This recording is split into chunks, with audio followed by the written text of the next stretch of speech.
जय जगन्नाथ नमस्कार welcome to my channel.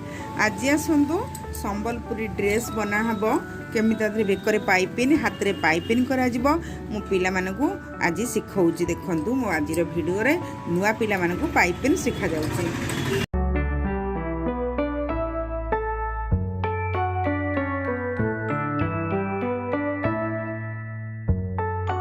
गोले बेक पाइपिन सेटिंग करा जिवो।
संपूर्ण कपड़ाटा को एपटू रखिए।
एबे देखंतु ड्रेस रे केमती बेकरे पाइपिंग करागला आउ हाथ रे मध्यम केमती पाइपिंग करागला पिला मानकु आज पिला माने देखिले तो केमती पाइपिंग वीडियो दिया गला रखिलो सिखिलो तो केमती पाइपिंग करागला यस आ तेनु आउ भूल करबनी एमती पाइपिंग केमती कपड़ा रे हमर बिना डोरी रे हम केमती पाइपिंग बनेबा देखिले हाथ रे पाइपिंग करा जाय छी बेकरे मध्यम से पाइपिंग करा जाय छी देखंतु